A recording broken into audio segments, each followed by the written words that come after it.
মালাইকা সমস্ত ফারিস্তাদিগের সরদার অহংকার করেছিল যে আমি আগুনের তৈরি আর আদম হলো মাটির তৈরি, তাকে আমি সেজদা দেব, এজন্য করে দেইনি। আল্লাহর হুকুম পালন না করার কারণে আল্লাহ পাক তাকে লানাত দিয়ে দিলেন, জান্নাত থেকে বিতাড়িত করে দিলেন। জান্নাত থেকে আল্লাহ যখন তাড়িয়ে দিলেন, শয়তান বলছে আল্লাহ আমার জান্নাত থেকে বার করে দিচ্ছে, দুঃখ নেই, এতদিন তোমার ইবাদত করলাম, আজ আজ তোমার একটা হুকুম পালন করিনি, তাই আমাকে জান্নাত থেকে বার করে দেবে? কোনো অজুহাত খাটবে না, আমার হুকুম লঙ্ঘন করেছিস, জান্নাত থেকে তুই বিতাড়িত হয়ে যা। বলছে আল্লাহ জান্নাত থেকে নেই, চলেই গেলাম, এতদিন যে তোমার কাজ করলাম, ইবাদত করলাম, তা আমার কিচ্ছু দেবে না, খালি হাতে তাড়িয়ে দেবে, ফিরিয়ে দেবে আমাকে? আল্লাহ বলছে তাহলে কি নিবি, কি নিবি বল?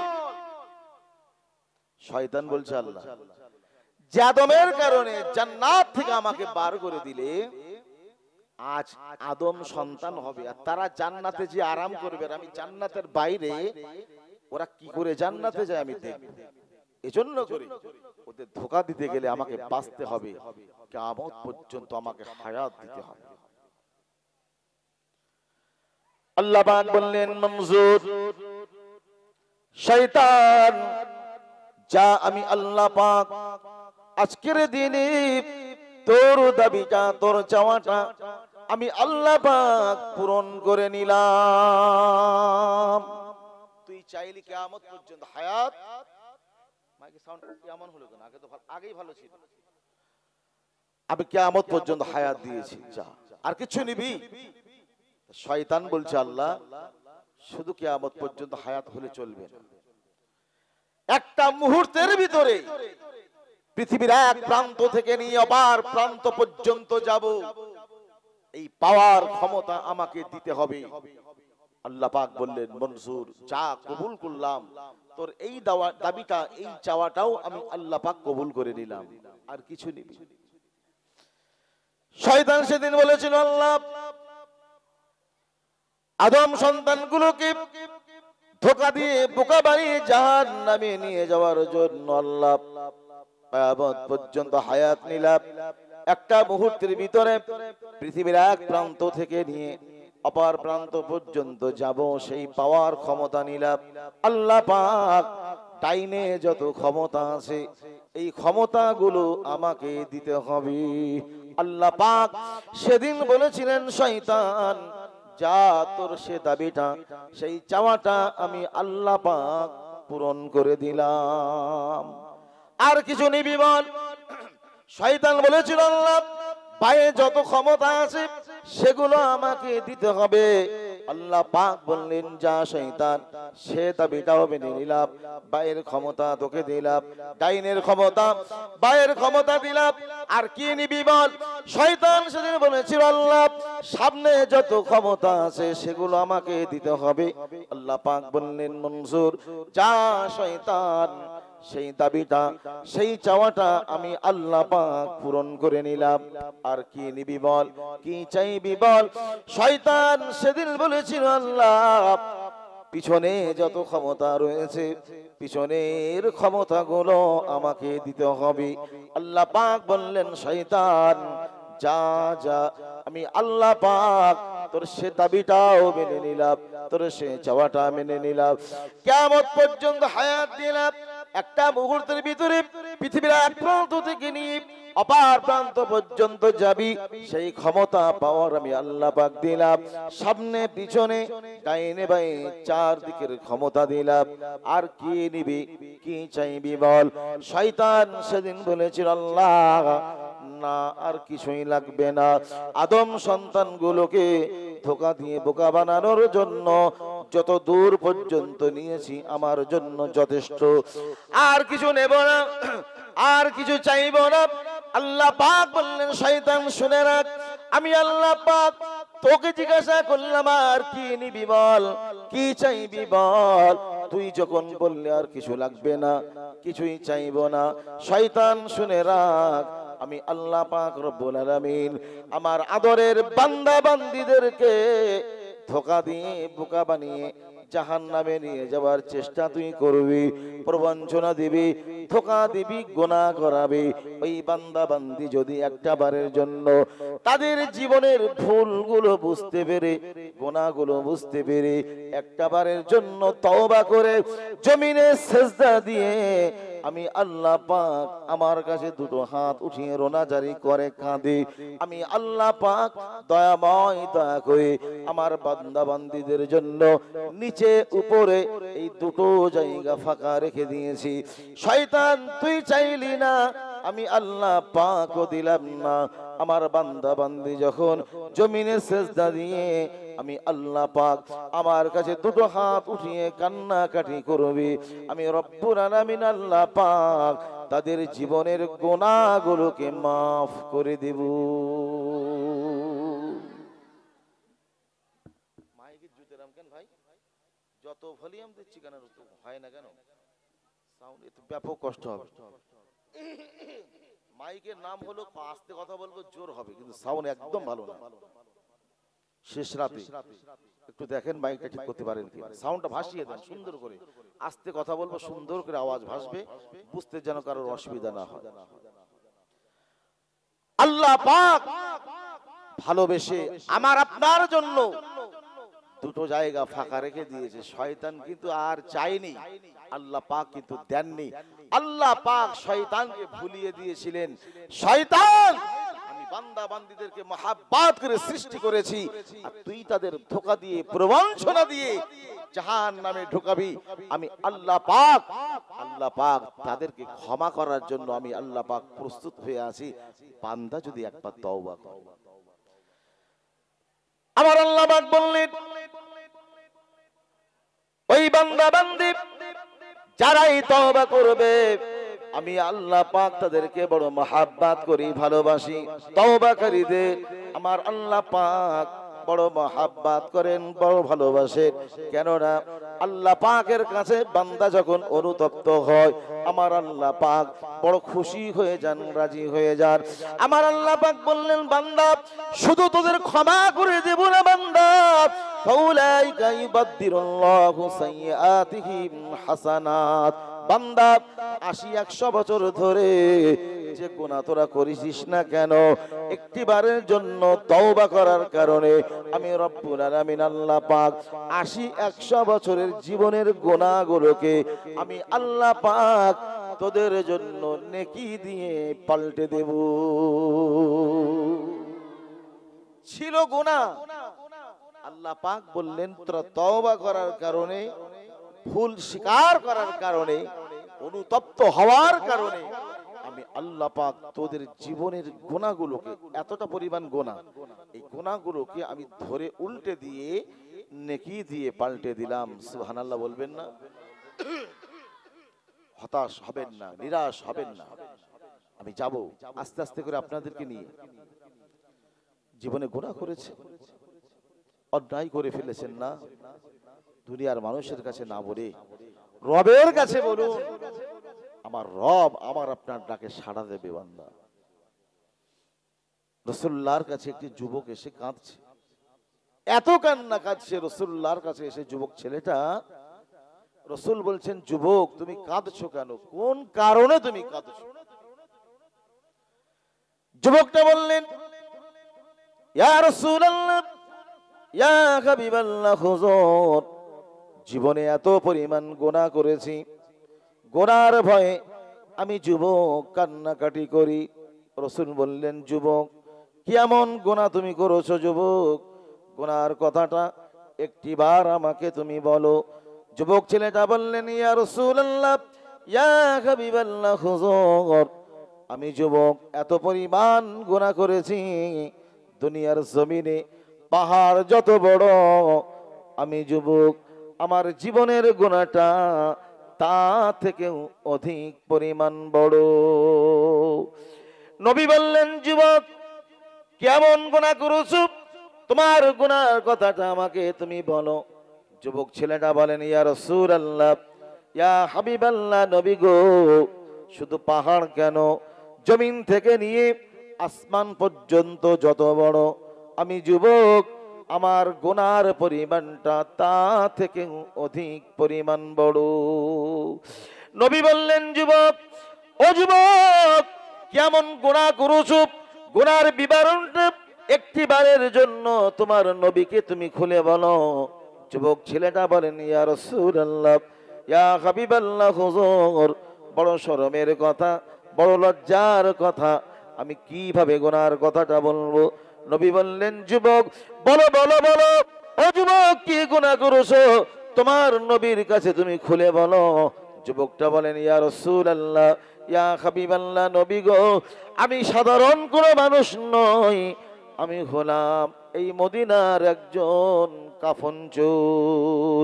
মদিনার মানুষগুলো যখন মারা যায়, ওই মানুষের জানাজায় শরীক হয়ে যায়, তার জানাজা পড়লাম, তার সঙ্গে করে নিয়ে কবরস্থ করতে গেলাম, তার কবরটাও দেওয়া হলো। উদ্দেশ্য হলো কবরটা দেখে আসা, কবরটাও দেখে এলাম। রাত গভীর হয়ে গেল, মদিনার মানুষেরা ঘুমিয়ে গেল।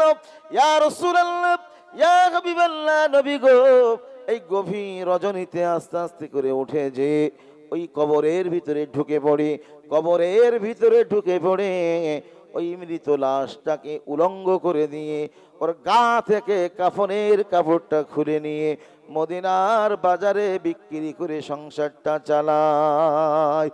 আমার নবী বললেন, যুবক, ও যুবক, এমন নিষ্ঠুর তুমি হতে পারো?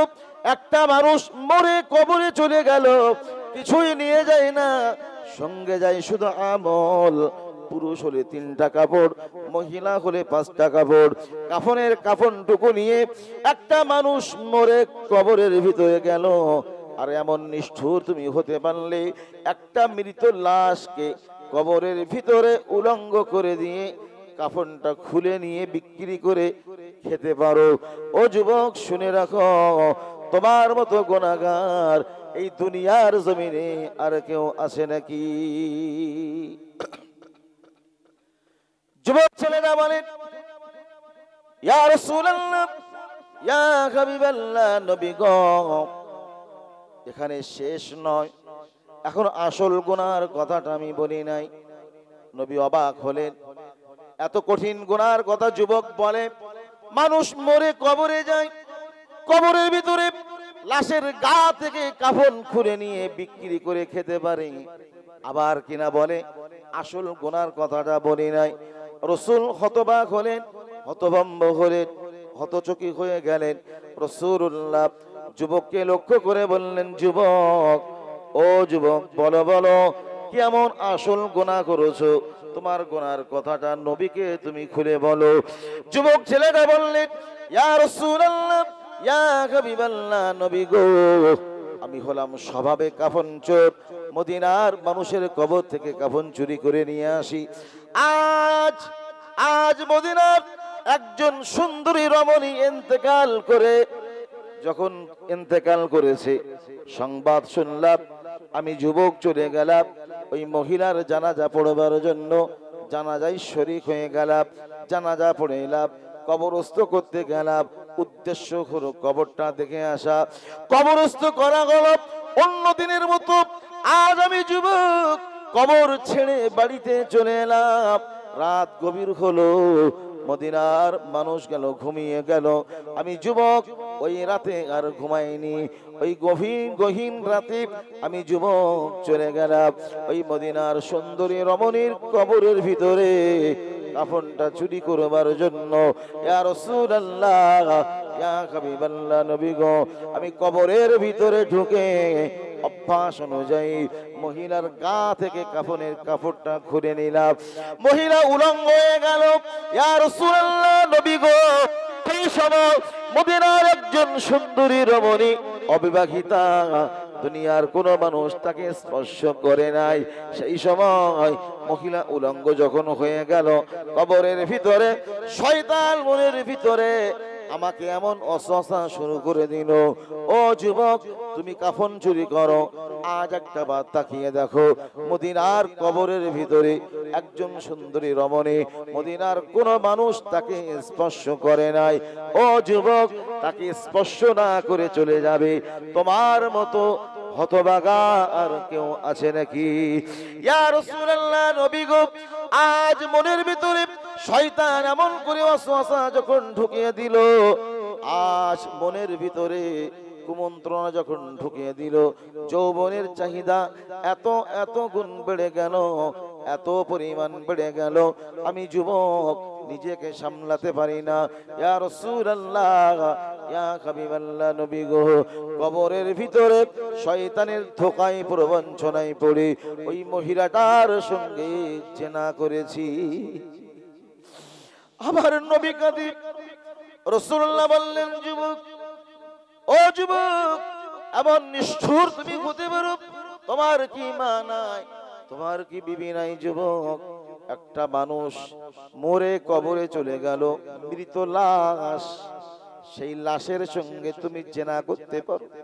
তার গা থেকে কাফনটা খুলে নিয়েছো, উলঙ্গ করে দিয়ে তার সঙ্গে তুমি এই অপকর্ম করতে পারো? যুবক, তোমার মতো কঠিন গুনাহগার আল্লাহ পাকের জমিনের উপরে, আসমানের নিচে আর কেউ আছে নাকি? ওই যুবক ছেলেটা কাঁদে, যুবকটা এত কান্না কাঁদে, নবীকে লক্ষ্য করে বলেন, নবী, ইয়া রাসূলুল্লাহ, ইয়া হাবিবাল্লাহ, হুজুর, এত কঠিন থেকে কঠিনতম গুনাহ করে ফেলেছি, আমি বুঝতে পারি নাই। ইয়া রাসূলুল্লাহ, ইয়া হাবিবাল্লাহ, হুজুর, আমার এই কঠিন গুনাহটা কি মাফ হবে? কঠিন গুনাহটা কি ক্ষমা হবে? নবী বললেন, যুবক, এমন কঠিন গুনাহ করেছো তুমি, যাও, চলে যাও, আমি রাসূল জানি না তোমার গুনাহ ক্ষমা হবে কি হবে না।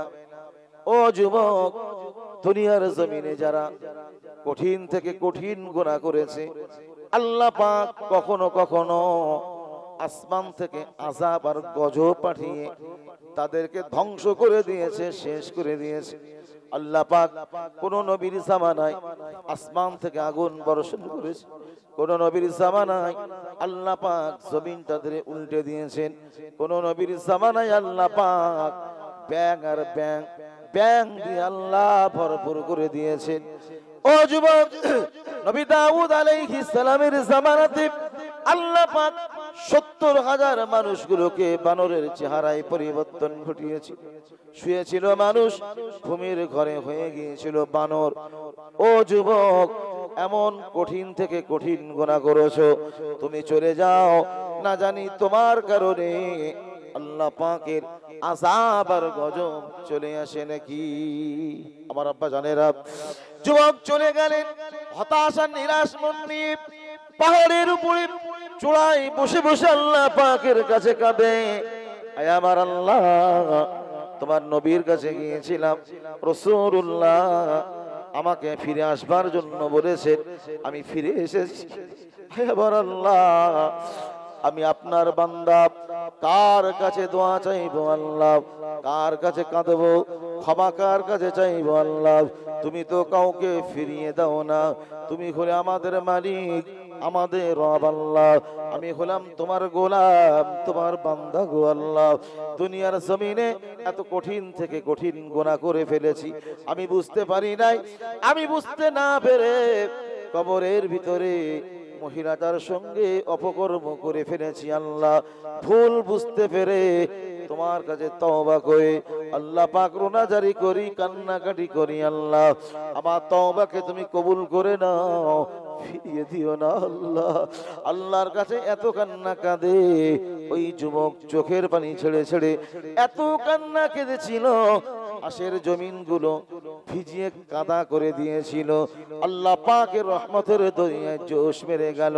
আমার আল্লাহ পাক জিবরিল আমিন আলাইহিস সালামকে পাঠিয়ে দিলেন, জিবরিল যাও, জমিনে চলে যাও, আমার রাসূলকে তুমি সংবাদটা জানিয়ে দাও, সুসংবাদটা আমার নবীর কাছে গিয়ে বলো। জিবরিল আমিন আলাইহিস সালাম এসে রাসূলুল্লাহকে ডেকে বলেন, ইয়া রাসূলুল্লাহ, ইয়া হাবিবাল্লাহ, নবী গো, যে যুবক এসে আপনার কাছে কান্নাকাটি করছিল, ওই যুবক আপনি চলে যেতে বলেছেন, ওই যুবক হতাশার নিরাশ মন নিয়ে আল্লাহর কাছে তিনি এমন করে ক্ষমা চেয়েছে, আল্লাহর কাছে খালেস দিলেতে তওবা করে এত রোনাজারি করেছে, এত কান্নাকাটি করেছে, আমার আল্লাহ পাক তাকে ফিরিয়ে দেননি। আল্লাহ পাক ওই যুবকের তওবা কবুল করে নিয়ে ওই যুবককে সারা জনমের মতো, জীবনের মতো সারা জিন্দেগির গুনাহগুলোকে আমার আল্লাহ পাক তিনি মাফ করে দিয়েছে। ঠেলে বলতে হবে সুবহানাল্লাহ, জোরে বলা যাবে না। জানি না কতদূর আজকে ওয়াজ করতে পারবো, তারপরে মাইক কন্ডিশন এই অবস্থা, একদম আওয়াজ হয় না।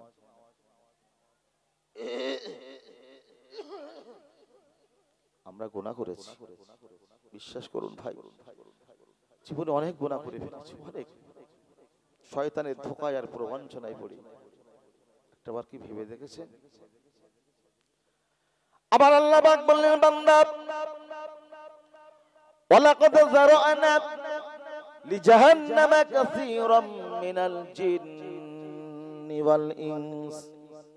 আল্লাহ পাক ঘোষণা দিলেন, আমি আল্লাহ পাক অধিক সংখ্যক মানুষ এবং জিনকে জাহান্নামে নিক্ষেপ করব, জাহান্নামে দেব। সব জিন সব মানুষ জাহান্নামে যাবে না। আল্লাহ পাক বললেন অধিক পরিমাণ জিন এবং মানুষ তারা জাহান্নামী হবে। কোন কারণে জাহান্নামে যাবে তারা হবে? কারণটা আল্লাহ পাক কয়েকটা কারণ বললেন। আমার আল্লাহ পাক এক নাম্বার বললেন লাহুম কুলুবুন লা ইয়াফকাহুনা বিহা। আমি আল্লাহ পাক যাদের অন্তর দিয়েছিলাম, এই অন্তর দিয়ে জানা ভালো ভাবনা ভাবেনি। যুবক যুবক আল্লাহ পাক অন্তর দিয়েছিল, অন্তর দিয়ে একটাবারের জন্য ভাবেনি। কবরের ভিতরে ঢুকে একটা মৃত লাশের সঙ্গে অপকর্ম করতে পারে। যুবকটা আল্লাহ পাকের দেওয়া অন্তর দিয়ে কখনোই ভাবেনি।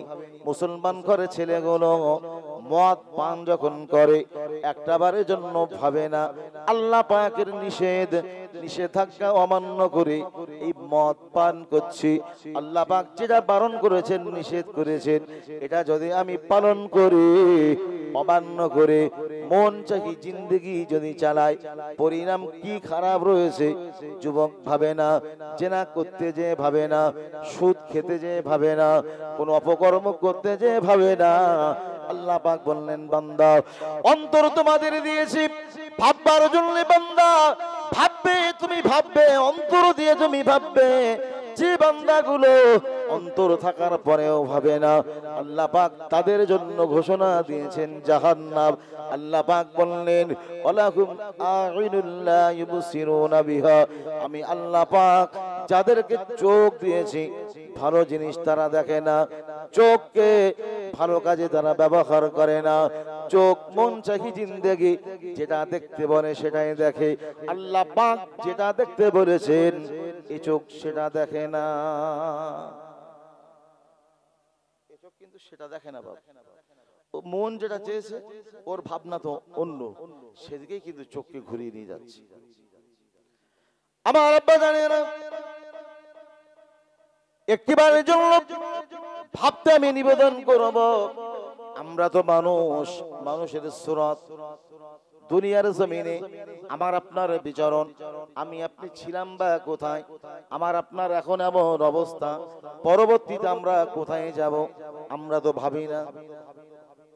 ভাবি একটু কথা বলবেন, ভাবি কি যে আমরা কোথায় ছিলাম আর আমরা যে এই রকম একটা মানুষ, কেনই বা আমরা দুনিয়ায় এলাম, কারণটাই বা কি, আর কোথায় আমরা আবার পুনরায় চলে যাব।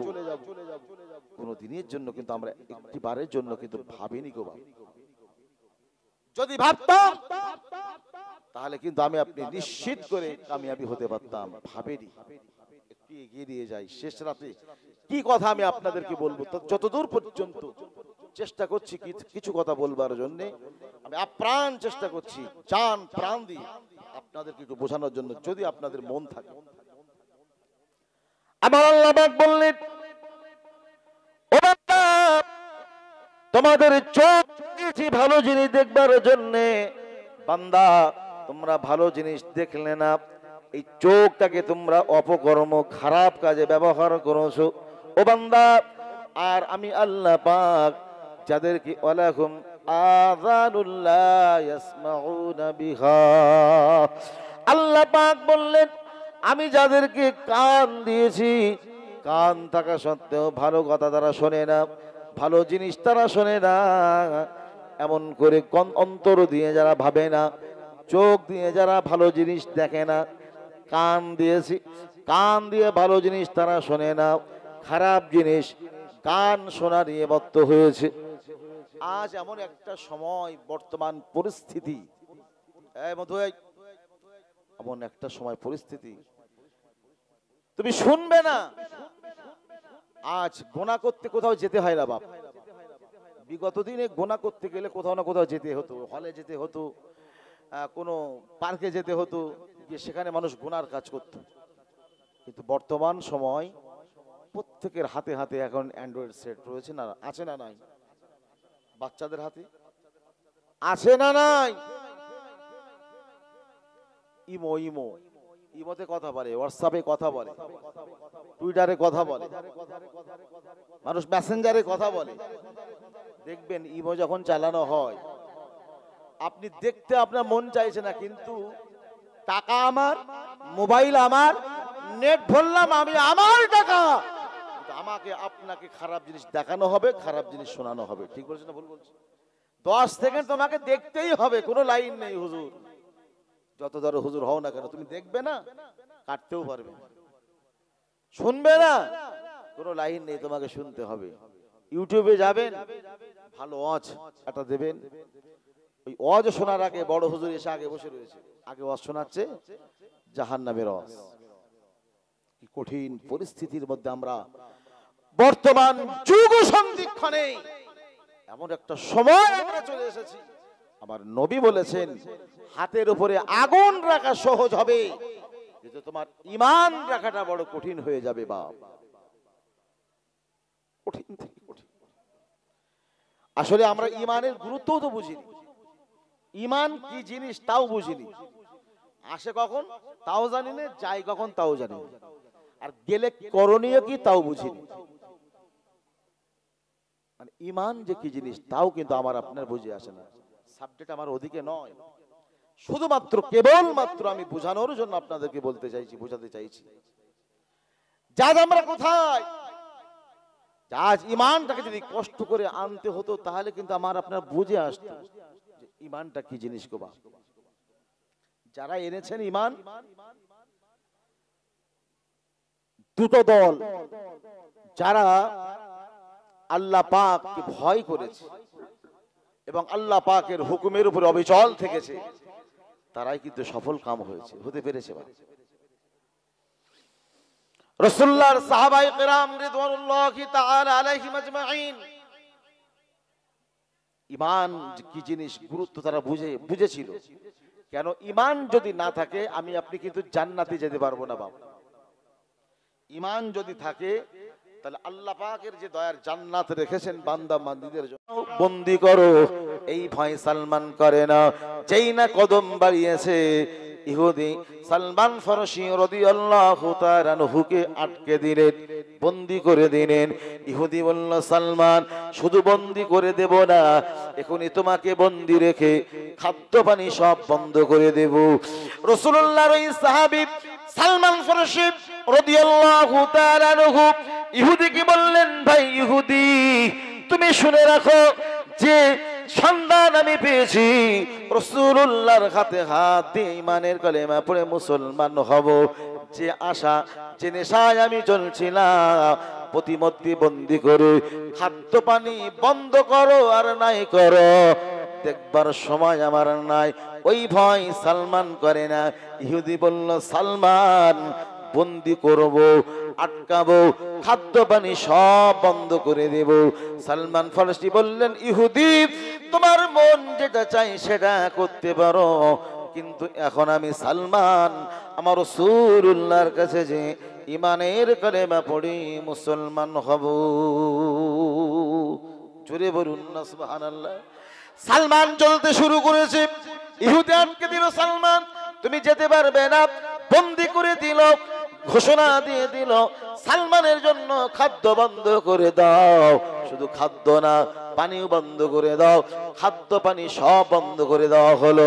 আমার আব্বা জান, ভাই জানেরা, আম্মা জান, বুবু জানেরা, একটা দিনের জন্য নয়, একটা সপ্তাহের জন্য নয়, একটা মাসের জন্য নয়, সালমান ফারসি রাদিয়াল্লাহু তাআলা আনহুকে এক মাসের জন্য খাদ্য পানি সব বন্ধ করে দিল।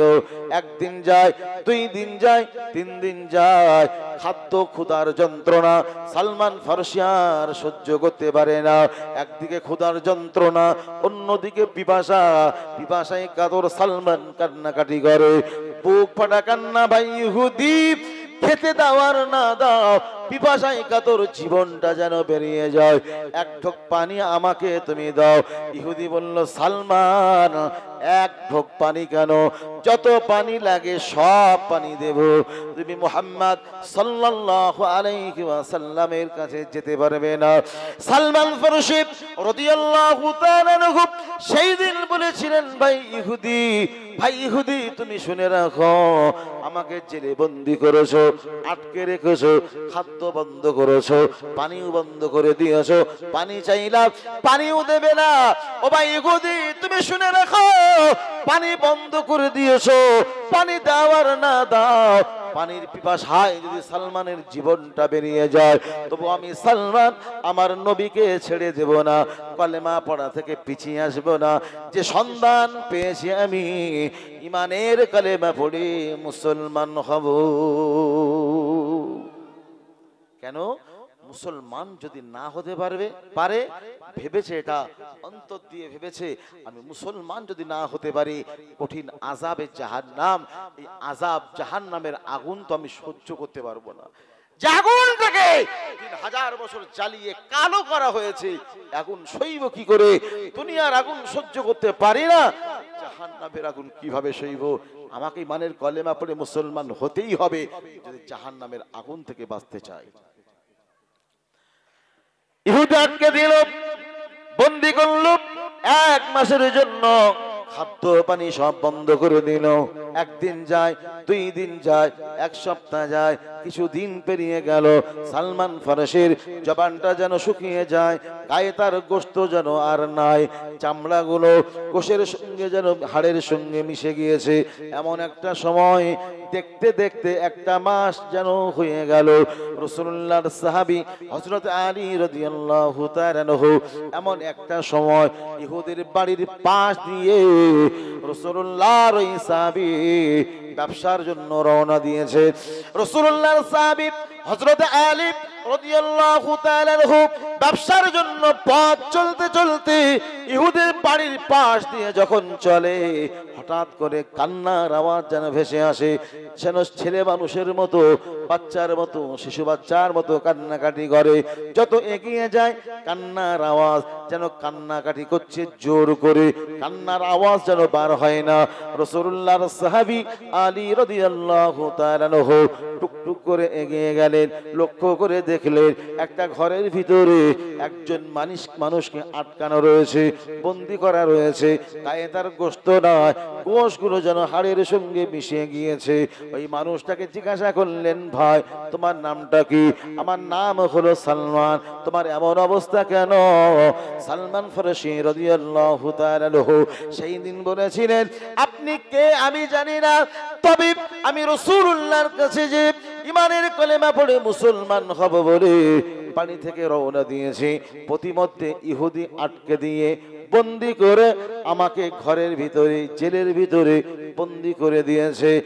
আজ একটা মাস হয়ে গেল, খেতেও দেয় না, পানিও দেয় না, পিপাসায় কাতর। আমি সালমান আর সইতে পারি না, আমি সালমান সহ্য করতে পারি না, আমার জবানটা যেন জড়িয়ে যায়। আপনি কে আমি জানি না, কিন্তু আমার নবীর কাছে যে ইমানের কলেমা পড়ে মুসলমান হওয়া নসিব কি আমার হবে না? আপনি কি, আপনার পরিচয় কি?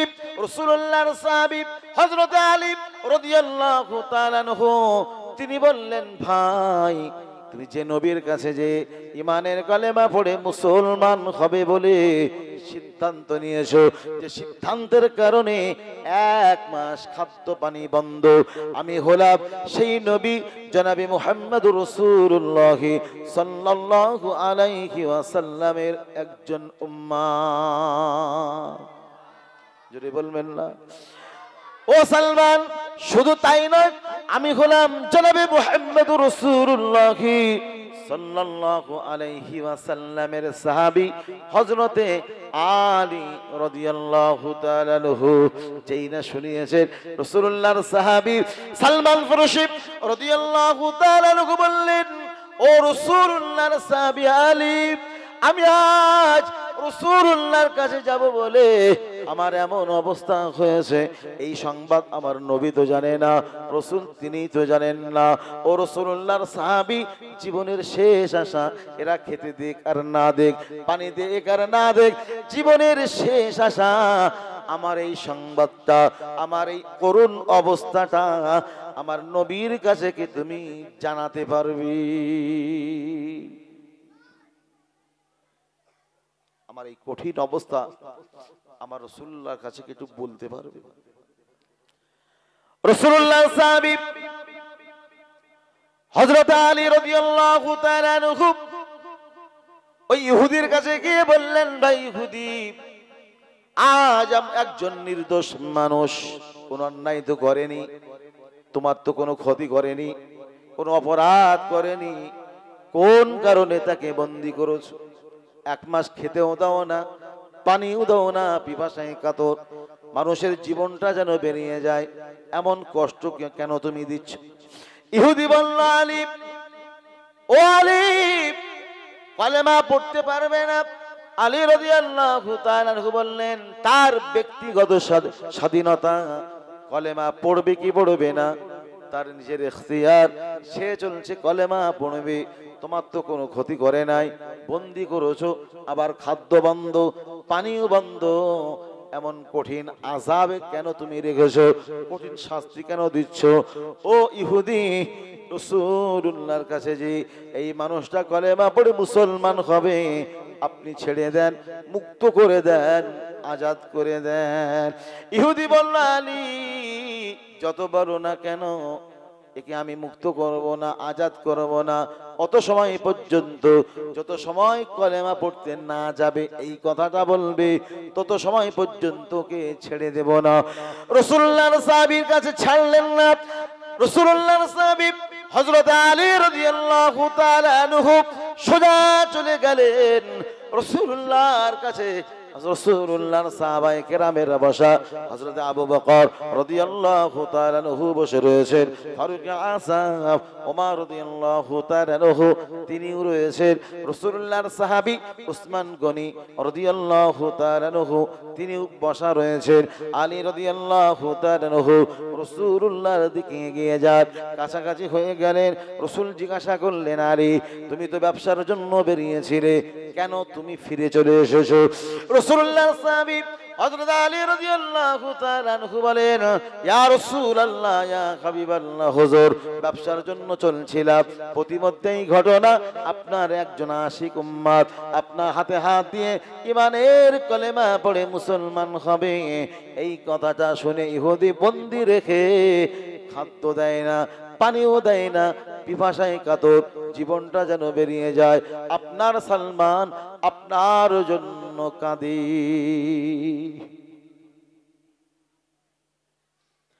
রাসূলুল্লাহর সাহাবী ফারুক আযম ওমর রাদিয়াল্লাহু তাআলা আনহু নবীকে লক্ষ্য করে বললেন, ইয়া রাসূলুল্লাহ, ইয়া হাবিবাল্লাহ, হুজুর, আমি ওমর, আমাকে একটা বার অনুমতি দেন, কোন কারণে বন্দী রেখেছে আমি দেখি। ইয়া রাসূলুল্লাহ, ইয়া হাবিবাল্লাহ, হুজুর, একটু অনুমতি দেন, আমি ওমর কথা দিলাম, আপনার ওই আশিক উম্মত সালমানকে আমি ছাড়িয়ে আনবো। নবী বললেন, ওমর, ও আমার সাহাবী ওমর, তুমি বসো না, তুমি যেতে পারবে না, তোমার মাথাটা গরম, তুমি যাবে না, কে যাবে? রাসূলুল্লাহ বললেন আবু বকর। ও আমার স্বামী আবু বকর, দাঁড়িয়ে যাও, দাঁড়িয়ে যাও, আমার সালমানকে তুমি ছাড়িয়ে আনো। রাসূলুল্লাহর সাহাবী আবু বকর রাদিয়াল্লাহু তাআলা আনহু আর বিলম্ব করলেন না, দেরি করলেন না। রাসূলুল্লাহ নির্দেশ চললেন। আবু বকর রাদিয়াল্লাহু তাআলা আনহু ইহুদির কাছে গেলেন। বা ইহুদি, কেন বন্দী করেছো? একটা মানুষ নির্দোষ, তোমার তো কোনো ক্ষতি করে নাই। রাসূল আমাকে পাঠিয়েছেন সালমানকে ছাড়ানোর জন্য। বা ইহুদি, সালমানকে তুমি ছেড়ে দাও।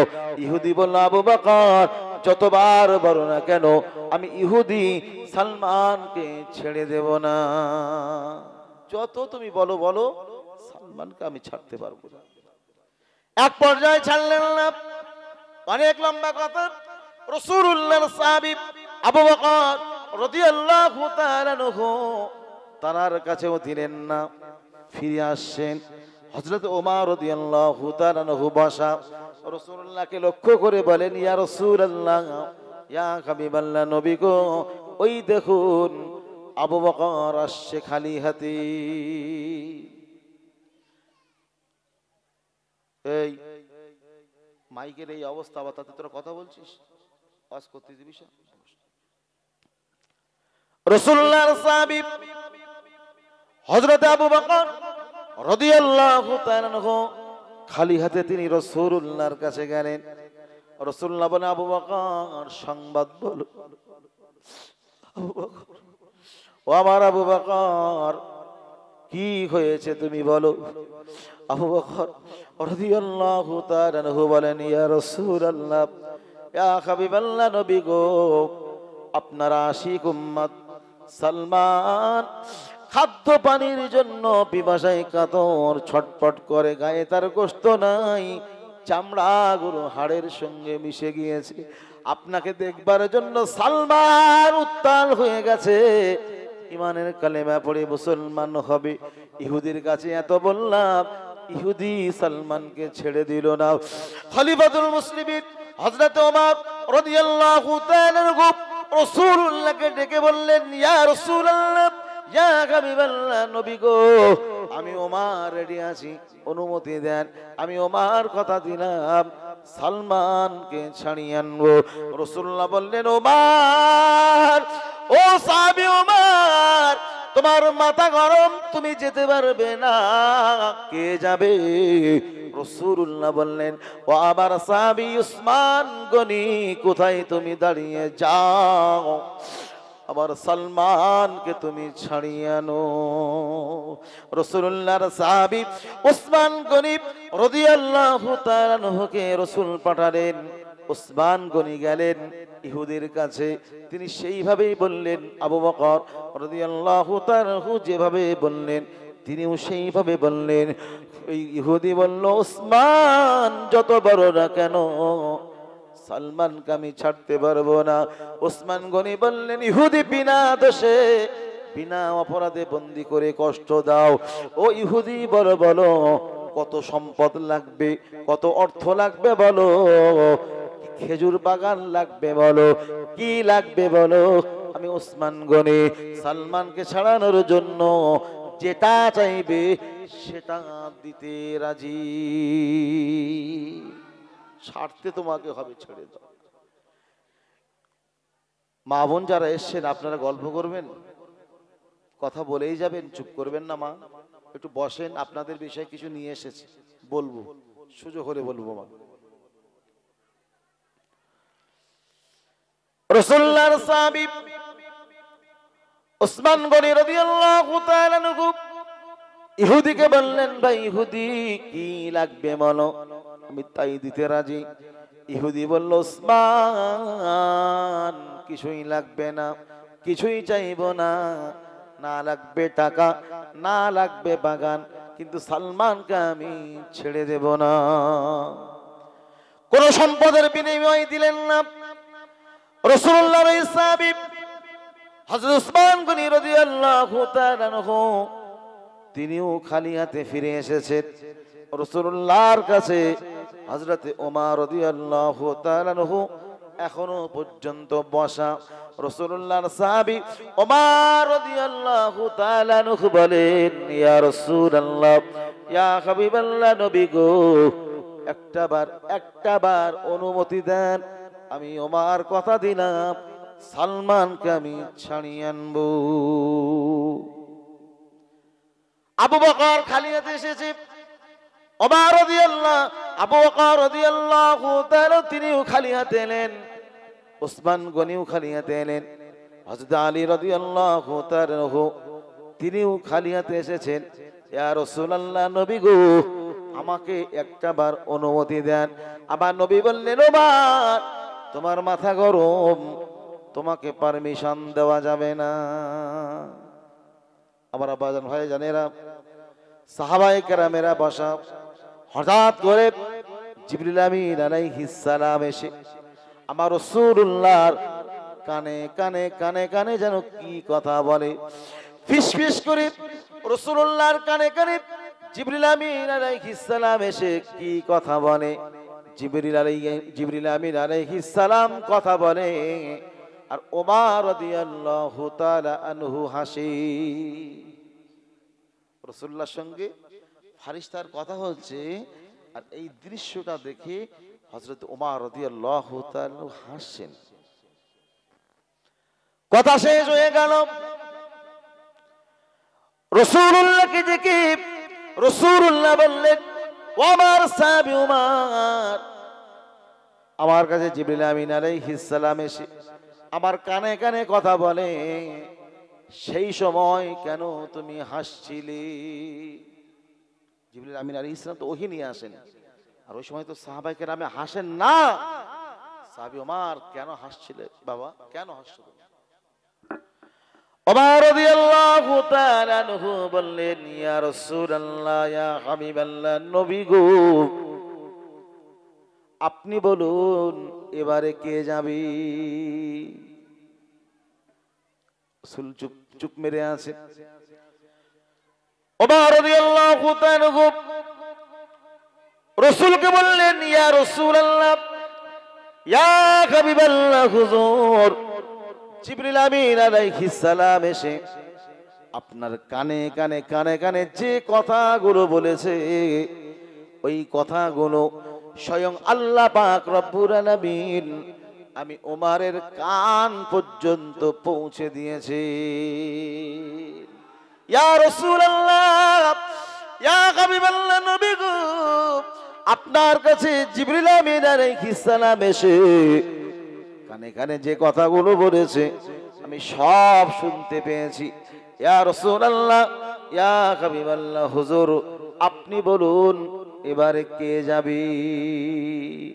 আসলে জিবরিল আমিন আলাইহিস সালাম এসে আল্লাহ পাক জিবরিল আমিন আলাইহিস সালামকে পাঠিয়েছিলেন, আর জিবরিল আমিন আলাইহিস সালাম এসে রাসূলুল্লাহর কানে কানে বললেন, ইয়া রাসূলুল্লাহ, ইয়া হাবিবাল্লাহ, হুজুর, সালমানকে ছাড়ানোর জন্য ওমর রাদিয়াল্লাহু তাআলা আনহু তিনি যাবে। জোরে বলবেন না? শুধু তাই নয়, শুধু আর যাবে না, উসমান গনি যাবে, আলী রাদিয়াল্লাহু তাআলা তিনি যাবেন, আবু বকর রাদিয়াল্লাহু তাআলা তিনি যাবেন, সর্বোপরি আপনি রাসূলুল্লাহ সাহাবায়ে কেরামদের সঙ্গে করে নিয়ে আপনি নিজে যাবেন। ওমর রাদিয়াল্লাহু তাআলাকে সঙ্গে করে নিয়ে রাসূলুল্লাহ নিজে যাবেন। কথাগুলো যখন ওমর শুনতে পেয়েছে, আবার আপনার নবী জগৎগুরু রাসূলুল্লাহ, বিশ্বগুরু হাবিবুল্লাহ জনাবে মুহাম্মদুর রাসূলুল্লাহ সাল্লাল্লাহু আলাইহি ওয়াসাল্লামকে লক্ষ্য করে বললেন, ইয়া রাসূলুল্লাহ, ইয়া হাবিবাল্লাহ, হুজুর, আমি ওমর একটু ছুটি চাইছিলাম বাড়িতে, যে এখনই আমি চলে আসব, একটু পারমিশন কি দেবেন? রাসূল বলে, ওমর যাও, চলে যাও, পারমিশন দিলাম, তবে দ্রুত চলে আসবে। ওমর রাদিয়াল্লাহু তাআলা খুব দ্রুত গতিতে বাড়িতে চলে গেলেন। বিবির কাছে গিয়ে বললেন, বিবি, ওমর, বিবি, বিলম্ব নয়, আমি ওমর আমার বাড়িতে যত সাইজের তরবারি রয়েছে ছোট বড় মেজো সেজো যত সাইজের তরবারি আছে সব তরবারিগুলো বোঝা বেঁধে আমি উমারের মাথায় উঠিয়ে দাও। বিবি বললেন, স্বামী, ও আমার স্বামী রাসূলুল্লাহর সাহাবী, আপনি কোথাও যদি যান একটা আপনি তরবারি দেন, আজ এতগুলি তরবারি কোথায় নেবেন, কোথায় যাবেন? ওমর রাদিয়াল্লাহু তাআলা বললেন, বিবি বিলম্ব করো না, শুনতেছে না বিবি, দেরি না করে সব তরবারি বোঝা বেঁধে আমার মাথায় উঠিয়ে দাও। সকল তরবারি বোঝা বাঁধা হলো। ওমর রাদিয়াল্লাহু তাআলার বিবি সব তরবারিগুলো বোঝা বেঁধে ওমর রাদিয়াল্লাহু তাআলা আনহুর মাথায় তিনি উঠিয়ে দিলেন। ওই তরবারির বোঝা নিয়ে ওমর রাদিয়াল্লাহু তাআলা ছুটতে ছুটতে রাসূলুল্লাহর কাছে চলে গেলেন। সাহাবায়ে কেরামেরা বললেন, ইয়া রাসূলুল্লাহ, ইয়া হাবিবাল্লাহ, হুজুর দেখুন ওমরের মাথা গরম, সব তরবারি নিয়ে হাজির।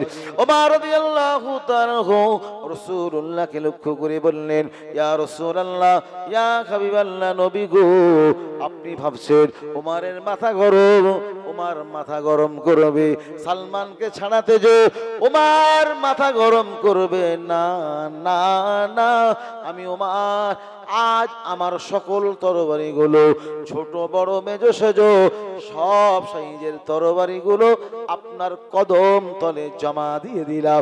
ইয়া রাসূলুল্লাহ, ইয়া হাবিবাল্লাহ, হুজুর আমি ওমর কথা দিলাম সব তরবারি আপনার কদম তলে জমা দিয়ে সালমানকে ছাড়ানোর জন্য আমি ওমর খালি হাতে যাব। আপনি ভাবছেন মাথা গরম করবে? না, আমি সব তরবারি রেখে খালি হাতে যাব। সাহাবায়ে কেরামদের নবী রেডি করলেন। আমার সাহাবায়ে কেরামেরা তোমরা রেডি হয়ে যাও। রাসূলুল্লাহ ফারুক আযম ওমর রাদিয়াল্লাহু তাআলা আনহুকে বললেন, সাহাবী ওমর, তোমার তরবারির ভিতর থেকে একটা ছোট চাকু তুমি নাও। রাসূলুল্লাহ নির্দেশ, সাহাবী তিনি নিলেন। ওমর রাদিয়াল্লাহু তাআলা আনহু ছোট্ট একটু চাকু নিলেন। এটা নিয়ে চারজন সাহাবীকে সঙ্গে নিয়ে রাসূলুল্লাহ স্বয়ং নিজে ইহুদির বাড়িতে গেলেন সালমানকে ছাড়ানোর জন্য। রাসূলুল্লাহ ইহুদির কাছে গিয়ে বললেন, ইহুদি, কেন তুমি আটকে রেখেছো আমার সালমানকে? বন্দি করেছো, বন্দি করেছো, খেতেও দাও না, পানিও দাও না, আমার সালমান পিপাসায় কাদর। ও ইহুদি, আমার সালমান কোথায়? রাসূলুল্লাহ চলে গেলেন সালমানের কাছে। রাসূলুল্লাহ লক্ষ্য করেন সালমান আর জিহ্বা নাড়াতে পারে না, গায়ে তার গোশত নাই, চামড়াগুলো হাড্ডির সঙ্গে যেন মিশে গিয়েছে। রাসূলুল্লাহ কাছাকাছি হয়ে গেলেন। রাসূলুল্লাহ বললেন, সালমান, ও আমার সালমান, আমি নবী এসেছি তোমাকে ছাড়ানোর জন্য, চিন্তা করো না। রাসূলুল্লাহকে দেখে সালমান এত কান্না কাঁদে, এত কান্না কাঁদে। ইয়া রাসূলুল্লাহ, ইয়া হাবিবাল্লাহ, হুজুর আমি সালমান জীবন বেরিয়ে যাই যাক, 1 মাস খেতে দেয় না, 1 মাস পানি দেয় না, সব বন্ধ করে দিয়েছে। ইয়া রাসূলুল্লাহ, ইয়া হাবিবাল্লাহ, হুজুর আপনাকে একটা বারের জন্য নয়ন ভরে দেখে নিয়েছি। ইয়া রাসূলুল্লাহ, আমি সালমান আমার জীবনের পিপাসা ক্ষুধা আপনাকে দেখে আমি সালমান সকল যন্ত্রণা কষ্ট সব যেন নিবারণ হয়ে গেছে। আবার নবী দেখেন সালমান নড়তে পারে না, সালমান কথা বলতে পারে না, এমন একটা অবস্থা। রাসূলুল্লাহর সাহাবারা রাসূলুল্লাহকে বললেন, ইয়া রাসূলুল্লাহ, ইয়া হাবিবাল্লাহ, হুজুর আপনি হলেন আল্লাহ পাকের বেশক, আল্লাহ পাকের নবী, আল্লাহ কি পারে না বিনা খাদ্যে বিনা পানিতে সালমানের ক্ষুধা পিপাসা নিবারণ করে দিতে? আপনি আল্লাহর কাছে একটু বলুন, আপনি হলেন আল্লাহ পাকের নবী, আল্লাহ কি পারে না বিনা খাদ্যে বিনা পানিতে সালমানের ক্ষুধা পিপাসা নিবারণ করতে? আবার নবী বললেন, সালমান, ও সাহাবী সালমান, বিলম্ব করো না, বিলম্ব করো না সালমান, তোমার যে দুটো আঙুল, একটা আঙুল তুমি চুষতে থাকো, আল্লাহ পাক এর ভিতর থেকে তোমাকে খাদ্য জুগিয়ে দেবে। ও সালমান, অপর আঙুলটা তুমি চুষবে, আল্লাহ পাক ওই আঙুল থেকে আল্লাহ পাক পানি বার করে দিয়ে তোমার জীবনের সকল পিপাসাগুলো আমার আল্লাহ পাক তিনি নিবারণ করে দেবে। সালমান ফারসি রাদিয়াল্লাহু তাআলা আর বিলম্ব নয়, নবী বললেন সালমান তুমি আঙুল চুষতে থাকো, খাদ্য পাবে, অপর আঙুল চুষো, তুমি পানি পাবে, পিপাসায় কাতর হয়েছো, পিপাসা নিবারণ হয়ে যাবে। রাসূলুল্লাহর ওই আশিক উম্মত সালমান ফারসি রাদিয়াল্লাহু তাআলা যেই না আঙুল চোষা শুরু করলেন, খাদ্য পান, অপর আঙুল থেকে তিনি পিপাসায় পানি পান। রাসূলুল্লাহ বললেন সালমান তুমি খেতে থাকো, আমি তোমাকে ছাড়ানোর ব্যবস্থাটা করি। ইহুদির কাছে গেলেন, বা ইহুদি আমার সালমানকে তুমি ছেড়ে দাও, আমার সালমানকে মুক্ত করে দাও, আমার সালমান যেন বড় কষ্ট পায়, বিনা অপরাধে বন্দী করেছো। ইহুদি বলল না না মুহাম্মদ সাল্লাল্লাহু আলাইহি ওয়াসাল্লাম, শুনে রাখো তোমার সালমানকে আমি ছেড়ে দিতে পারবো না, তোমার সালমানকে আমি মুক্ত করতে পারবো না অত সময় পর্যন্ত যত সময় তুমি নবী কিনা, তুমি নাকি নবী, তোমার হাতে হাতে ঈমানের কালেমা পড়ে মুসলমান হবে। যার কারণে সালমান 1 মাস জেল খেটেছে, 1 মাস বন্দী করেছে, খাদ্য পানি দেয়নি, তবু তোমাকে ভুলে যায়নি। তুমি কত বড় নবী, তুমি নাকি আল্লাহ পাকের নবী। সালমানকে ওই সময় ছেড়ে দেব, এখনই 1000 খেজুর গাছের দানা লাগাতে হবে, সেই দানায় 1000 খেজুর গাছ হবে, ওই গাছে সঙ্গে সঙ্গে খেজুর হবে, ওই খেজুরগুলো পাকবে, পেকে জমিনে ঝরে পড়বে, ওই ঝরে পড়া খেজুর আমি ইহুদি খাবো, তারপরে তোমার সালমানকে ছাড়বো। রাসূলুল্লাহর সাহাবী ফারুক আযম ওমর রাদিয়াল্লাহু তাআলা রাগী মানুষ, নবীকে বললেন ইয়া রাসূলুল্লাহ ইয়া হাবিবাল্লাহ হুজুর একটাবার অনুমতি দেন, ওর জনমের খেজুর খাওয়াচ্ছি, একবার দেন, দুবার দিতে হবে না, একবার অনুমতি দেন। আর হাতের ম এক্ষুনি 1000 খেজুরির দানা লাগাইতে হবে, সেই দানাই গাছ হবে, ওই গাছে খেজুর হবে, আবার খেজুর পাকবে, পেকে আবার ঝরে পড়বে, সেই পড়া মাল খাবে, তারপরে ছাড়বে। একবার হুজুর অনুমতি দেন, ওর জনমের খেজুর খাওয়াচ্ছি। রাসূলুল্লাহর কাছে বিচার নিয়ে এক ইহুদি বিচার নিতে গিয়েছিল, রাসূল বিচার করে দিয়েছেন। দেওয়ার পরে রাসূলুল্লাহর বিচার পছন্দ হয়নি, পছন্দ না হতে ও গিয়েছেন রাসূলুল্লাহর সাহাবী ওমর রাদিয়াল্লাহু তাআলা আনহুর কাছে, যে ওমর আমার এই বিচারটা করে দিতে হবে, আমি মুহাম্মদ সাল্লাল্লাহু আলাইহি ওয়াসাল্লামের কাছে গিয়েছিলাম, কিন্তু আমার বিচার পছন্দ হয়নি, এখন এই বিচার তোমার করতে হবে। বলছে ঠিক আছে বসো, তুমি আমার নবীর কাছে গিয়েছিলে? বলছে হ্যাঁ তোমার নবীর কাছে গিয়েছিলাম। বলছে বসো বসো বসো বসো, বসতে বলে ঘরের ভিতর থেকে সাইজ মতো একটা এনে এক এক কপি দ্বিখণ্ডিত করে দিয়েছিলেন। সুবহানাল্লাহ বলবেন না? বলছে ওমরের বিচার এমন বিচার যে নবীর বিচার পছন্দ করে না, তার মতো মানুষ দুনিয়ার জমিনে বেঁচে থাকতে পারে না। ওমরের কাছে বিচার নিতে এসেছিস, ওমরের বিচারটা এমন। আল্লাহ পাক এই জন্য ওমরকে উপাধি দিয়েছিলেন ওমরে ফারুক রাদিয়াল্লাহু তাআলা। সুবহানাল্লাহ বলবেন না? সেই ওমর বলছে ইয়া রাসূলুল্লাহ একটু অনুমতি দেন, জনমের খেজুর। বেশক আল্লাহর নবী, সন্দেহ আছে নাকি? সবাই বলেন বেশক আল্লাহর নবী।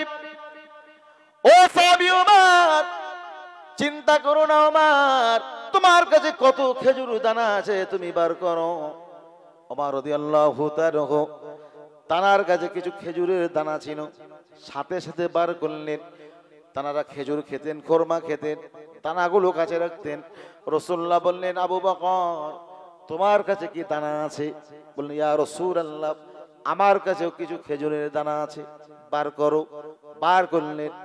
রাসূলুল্লাহ বললেন ও সাহাবী উসমান তোমার কাছে কি দানা আছে নাকি? উসমান গনি বললেন ইয়া রাসূলুল্লাহ ইয়া হাবিবাল্লাহ হুজুর আমার কাছেও কিছু খেজুরের দানা আছে, সেগুলো বার করো। আলী রাদিয়াল্লাহু তাআলা আনহুকে বললেন আলী ও আমার সাহাবী আলী তোমার কাছে কোনো কি দানা আছে নাকি? আলী বললেন ইয়া রাসূলুল্লাহ আমার কাছেও কিছু দানা আছে। সব দানাগুলো বার করলেন, এক জায়গায় করা হলো। রাসূলুল্লাহ বললেন, সাহাবারা তোমরা গোনো। এই দানাগুলো গুনে দেখা হলো 950 দানা হয়েছে। দানা বাকি কটা? এরা অশোনে 50টা, জোরে বলেন। মাইক ওখানে নিয়ে গেলে ভালো হতো না? হ্যাঁ, মাইক ওখানে নিয়ে যাই। ও মা, তোমাদের কাছে নিয়ে যাবো নাকি মাইক? ওখানে নিয়ে গেলে ভালো হবে। তোমরা একটু ওয়াজ করো, আমরা একটু শুনি। আর এখন বাংলাদেশে মহিলারা ওয়াজ করতে যায় রে, কি সাড়ে সর্বনাশ বাস যে ফেলতেছে। আর সব কিছু আমদানি হচ্ছে ওখান থেকে, ওখান থেকে সব আমদানি। এখন ইউটিউবে যে ফতোয়া, কোন মজ্জে মানুষ নেবে ঠিক পাচ্ছে না। কোন হুজুরির ফতোয়া নেবে, কোন হুজুরির মসলা নেবে। মহিলারা ওয়াজ করছে মাইক নিয়ে, আর পুরুষরাও সাইডে বসে ওয়াজ শুনছে। আর মহিলারা সভাপতি, আবার মহিলারা স্টেজ পরিচালনা করছে, ওরাই চাঁদা তুলছে, আর সব মহিলা শ্রোতা আর মাইকে ওয়াজ করছে। এবং মাইকিং করা হচ্ছে পুরুষদের জন্য। এই শুনছেন তো নাকি? ওরা ওরা ওর কন্ডিশন দেখেন, বাহ কি সুন্দর। ভাই রে, একদম আসর জমি ওয়াজ তুমি করো ভাই। আমারে শেষ রাতিনি তুলে তোমরা এরকম করবো আমার সঙ্গে? এ দেখেন ভাই, 3 রাত জাগা করাত, 3 রাত ঘুমাইনি এখনো। আমি মানুষ না প্লাস্টিক? কথা বলে না। আমি যাতে একটা মানুষ নাকি মনে করতে হুজুর, বিরাট হুজুর, বিরাট খায়। এই ঠেলা মারলে এরকম করে ঠেলা মারবেন, পড়ে যাবো। কিচ্ছু নেই এর মধ্যে, শুধু দেখছেন এই 3টে রাত এখনো ঘুমাতে পারিনি। গত রাত 12:30টায় আমার নানা, নিজের নানা ইন্তেকাল করেছেন। আমি তওবা পড়িয়েছি। সাধারণ মানুষ ছিলেন, নামাজি ছিলেন এবং খুব নিষ্ঠার সঙ্গে চলতেন। মসজিদের খাদেম ছিলেন, মসজিদের ক্যাশিয়ারি পদে প্রায় কম বেশি 25 বছরের কাছাকাছি মসজিদের তিনি ক্যাশিয়ার ছিলেন। যে টাকাগুলো রাখা হতো সেই টাকাই তিনি ফিরিয়ে দিতেন। আর রাসূল বলেছেন এটাই হচ্ছে সঠিক আমানতদারি, যে মালটা রাখা হবে সেটাই ফিরিয়ে দিতে হবে। এত ভালো মানুষ তিনি ছিলেন। নানা বলে বলছি না, এই ভালো মানুষ হয়েছে বলে আজকে মাইকে কথাটা বলতে পারছি, তা না হলে বলতে পারতাম না। তার রাত 12:15টার দিকে কানে সংবাদ এসছে, নানার বাড়িতে গিয়েছি। যাওয়ার পরে আমি আস্তাগফার শরীফ পড়ালাম। তার আগে নিজে নিজে পড়েছি, আস্তাগফার শরীফ পড়িয়েছি, কালেমা শরীফ পড়িয়েছি, পাশে বসে সূরা ইয়াসিন শরীফ পড়লাম, সূরা মুলক পড়লাম। আবার আমি পড়ছে জবানে কালেমা শরীফ। পড়তে পড়তে পড়তে পড়তে নিজে পড়ছে, আমি শুনছি, এবং আমি সূরা ইয়াসিন ফের পুনরায় পড়া শুরু করেছি। পড়তে পড়তে দেখলাম আস্তে আস্তে আস্তে আস্তে আস্তে আস্তে করে একদম যেন ঘুমিয়ে গেছে, একদম শিশু বাচ্চার মতো ঘুমিয়ে পড়েছে। সুবহানাল্লাহ বলবেন না? এই যে মরণ। রাসূল বলেছেন মান ক্বালা আখিরু কালামুহু লা ইলাহা ইল্লাল্লাহ ফাদাখালাল জান্নাহ। রাসূল বলেছেন যার শেষ কালাম কালেমা লা ইলাহা ইল্লাল্লাহ হবে, ফাদাখালাল জান্নাহ, বেশক আল্লাহ পাকের জান্নাতি। সুবহানাল্লাহ বলবেন না? এতে কলমা নসিব তো সবার হয় না বাপ। কত চেষ্টা করছে মানুষ, মরণের সময় কলেমা নসিব হয়। শিশু বাচ্চার মতো আমি জীবনে বহু মানুষের কম বেশি দেখেছি, কিন্তু রাসূলুল্লাহ যে হাদিস এই ওয়াজ প্রসঙ্গে এসে এখানে আমাকে একটু বলতে হবে, না বললে হকটা আদায় হবে না। অন্যদিক মন দিলে বুঝতে পারবেন না, ঠিক কথাটা মন দেন। রাসূলুল্লাহ যখন জানটা কবজ করা হচ্ছে, আজরাইল আলাইহিস সালাম যখন জান কবজ করছেন, রাসূল বলছেন আজরাইল আমার বুকের ওপর কি ভারী উহুদ পাহাড়টা কি চাপিয়ে দিয়েছো? আজরাইল আলাইহিস সালাম বললেন ইয়া রাসূলুল্লাহ, না, আমি আজরাইল আলাইহিস সালাম, আমি আজরাইল আলাইহিস সালাম আমার হাতখানা আপনার বুকের উপরে চাপিয়ে দিয়েছি আপনার জানটা কবজ করার জন্য। ইয়া রাসূলুল্লাহ, জীবনে আমি আজরাইল আলাইহিস সালাম যত মানুষের জীবন কবজ করেছি, আপনার মতো আসানের সঙ্গে মরণ কোন মানুষের এইভাবে আসানের সঙ্গে জান কবজ করা হয়নি। রাসূল বলেছিলেন ও আল্লাহর ফেরেশতা আজরাইল আলাইহিস সালাম, আমি হলাম জনাবে মুহাম্মদুর রাসূলুল্লাহ সাল্লাল্লাহু আলাইহি ওয়াসাল্লাম।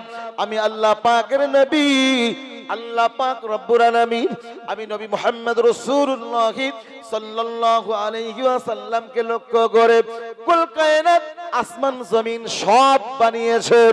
আমি নবীদের সেরা ইমামুল আম্বিয়া, আমি নবী মুহাম্মদ রাসূলুল্লাহ সাল্লাল্লাহু আলাইহি ওয়াসাল্লাম আমার জান কবজ করার সময় এত কষ্ট যদি আমার হয়, ও আজরাইল বলো বলো আমার দুর্বল উম্মতানিদের জীবন কবজ করার সময়, তাদের জান কানা কবজ করার সময় কত কষ্টই না তাদের হবে, এই কষ্ট তারা কিভাবে সহ্য করবে?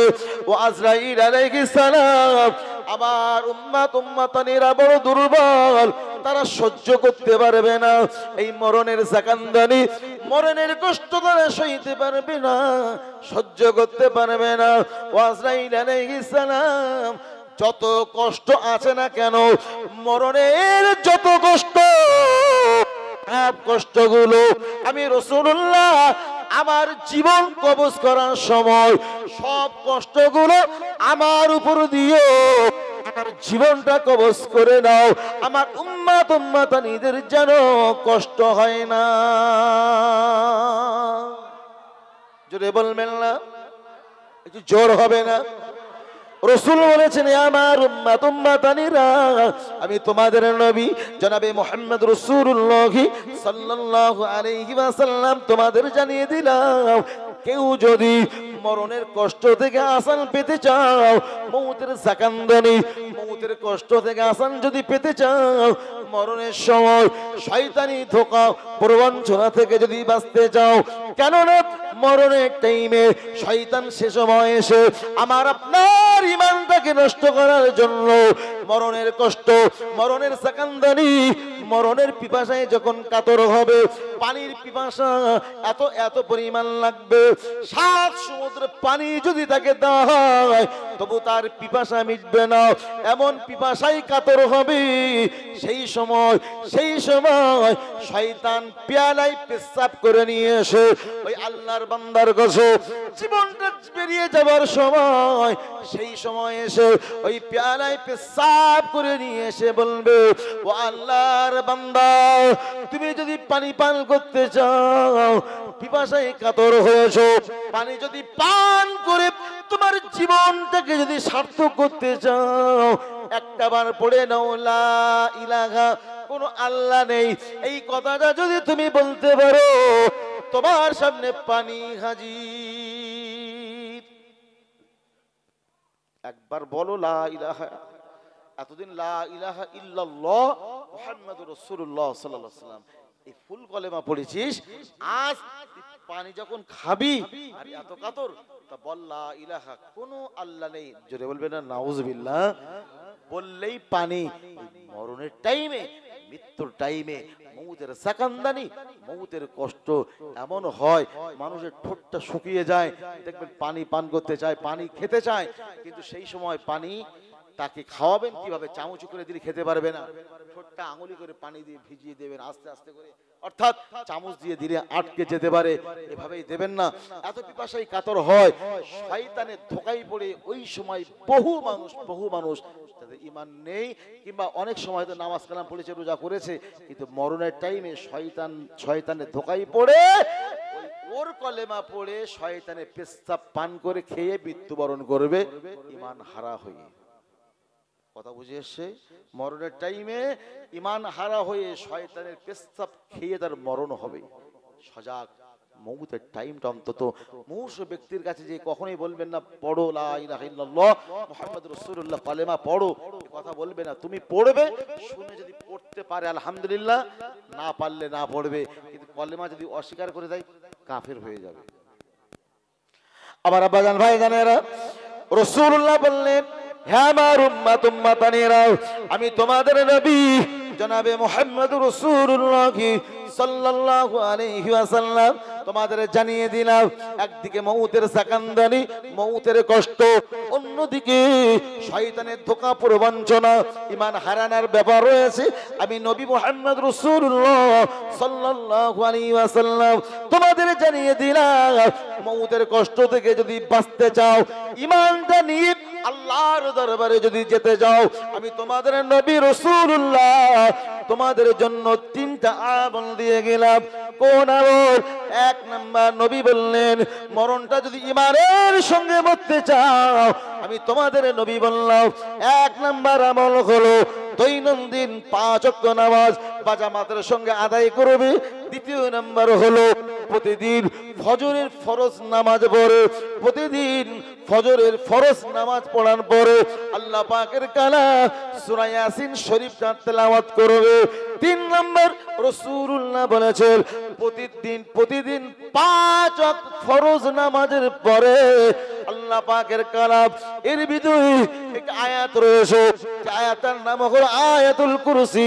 এই আয়াতুল কুরসিটা কোন আল্লাহ পাকের বান্দা বান্দি যদি দৈনন্দিন 5 ওয়াক্ত ফরজ নামাজের পরে আয়াতুল কুরসিটা পাঠ করে, আমি নবী মুহাম্মদ রাসূলুল্লাহ সাল্লাল্লাহু আলাইহি ওয়াসাল্লাম জানিয়ে দিলাম, ওই মানুষটা এমন ভাবে মৃত্যুবরণ করবে ঈমান নিয়ে, মায়ের কোলে শিশু বাচ্চা দুধ পান করতে করতে যেমন ঘুমিয়ে যায়, ওই উম্মাতানিটা ঠিক সেইভাবে মৃত্যুবরণ করবে। ওরে কালকে সকালে 10টার পরে সুবহানাল্লাহ বলি ভালো হবে না? জোরে বলা যাবে না সুবহানাল্লাহ? প্রসঙ্গ বলতে বলতে রাসূল হাদিসটা বললাম, রাসূলুল্লাহ হাদিসটা আমার মনে যে নানার দৃশ্যটা এখনো যেন চোখে ভাসছে, যে কলেমা পড়লো আস্তে আস্তে আস্তে আস্তে করে শিশু বাচ্চার মতো। আমি কনফিউশন হচ্ছি যে মারা গেছেন এখন আছে, হায়াতে আছে না মৃত্যুবরণ করেছে। ঠিক মৃত্যুটা যদি ভালো করতে চান, ঈমান নিয়ে যদি যেতে চান তাহলে জান্নাত, ঈমান নিয়ে যদি যেতে না পারেন 3000 বছর আল্লাহ জ্বালিয়েছেন জাহান্নাম। প্রসঙ্গে আমি কথা বলবো, মজলিসের কন্ডিশনটা খুবই খারাপ, পরিস্থিতি এমনটা দেখে আমি কিছু, যেহেতু শেষ রাত এজন্য করে আমি কিছু কথা আপনাদেরকে বিভিন্ন দিক দিয়ে বোঝানোর চেষ্টা করছি। মরণটা যেন ভালো হয়, আর মরণটা যেন ঈমানের সঙ্গে হয়, এই দোয়াটা আল্লাহর কাছে চাইবেন। পারবেন তো নাকি? আল্লাহর কাছে সর্বদা চাইবেন। আস্তাগফার শরীফ বেশি বেশি করে পড়বেন, দৈনন্দিন প্রত্যেক দিন আস্তাগফার শরীফ পড়বেন। আর আস্তাগফার শরীফ পড়ার পরে আশহাদু আল্লা ইলাহা ইল্লাল্লাহু ওয়াহদাহু লা শারীকা লাহু ওয়া আশহাদু আন্না মুহাম্মাদান আবদুহু ওয়া রাসূলুহু কলেমাটা পড়বেন। ঈমান যদি কখনো চলে যায়, আস্তাগফার শরীফ আর কলেমা শরীফ পড়ার পরে আপনার ঈমানটা নতুন করে ফিরে ফেলেন। সুবহানাল্লাহ বলবেন না? আমি তো মানুষ, কথা বলতে বলতে এত দূর এসছি, করাত ঘুমাইনি, 3 রাত, কাল 12:30টায় ইন্তেকাল করেছে, আর জোহরে বাদ জানাজা, সারা রাত দিন ওইভাবে চলছে। আসরের নামাজ পড়ে বেরিয়েছি, এখানে এসছি 8টা 8:30টার ভিতরে। আমার টাইম একটা ছিল, ভাইরা দিয়েছিলেন 12:30টা নাগাদ উঠতে হবে, জানি উঠবো, আমি রেডি। তারপরেও যে কোনো কারণবশত আলেমদের মানিয়ে নেওয়া উচিত, কম বেশি বুঝি না, যার ভিতরে এতটুক ন্যূনতম কমন সেন্স না থাকে, কিসের আমার তো বুঝে আসে না কিসের তারা। আমি যদি ভালো না হই, আমার কথায় মানুষকে হেদায়েত হবে? কথা বলেন না কেন? তারপরে দেখতে দেখতে এখানে এসে না ঘুমাতে পারছি, না বসতে পারছি, না কিছু করতে পারছি। শেষ রাতে বসতেও পারছি না, দাঁড়াতেও পারছি না, মাথা টলমল করে ঘুরছি কঠিন পরিস্থিতির মধ্য দিয়ে। যেহেতু এখানে কম বেশি 4-5 বছর আগে সম্ভবত এসেছিলাম একবার। আসাদুল আপনাদের গ্রামেরই সন্তান, প্রায় মাঝে মাঝে ফোন করার সঙ্গে একটা সম্পর্ক হয়েছে, বাচ্চার কথাটা ফেলতে পারিনি, আজও এসেছি আপনাদের কাছে। চেষ্টা করছি আল্লাহ পাক যত সময় রাখবেন তত সময় আপনাদেরকে নিয়ে কিছু কথা বলার। আপনারা কি রাজি আছেন? থাকবেন না চলে যাবেন? কারা কারা থাকবেন একটু দেখি তো। সবাই থাকবেন? ও আবার বলতে কেনে তুলতে টানবি কেন, ইচ্ছা বলবে না। সবাই দুটো হাত তোলেন না ভাই, সবাই তোলেন। একটু তাকবীর দেন, নারে তাকবীর, জোরে বলেন নারে তাকবীর, নারে তাকবীর। তোর শরীফ আল্লাহুম্মা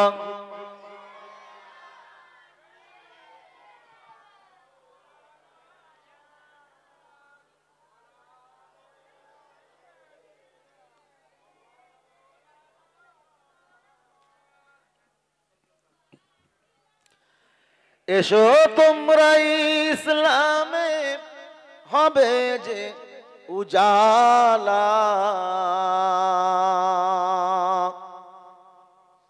মক্কা মদিনা নবী কমলিওয়ালা। এসো তোমরা ইসলামে হবে যে উজালা, মক্কা মদিনা নবী কমলিওয়ালা। আল্লাহুম্মা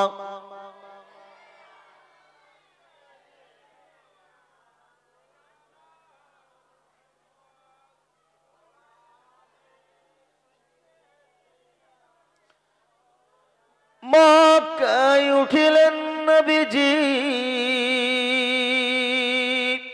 মদিনায় ডুবিলেন। মক্কায় উঠিলেন নবীজি, মদিনায় ডুবিলেন।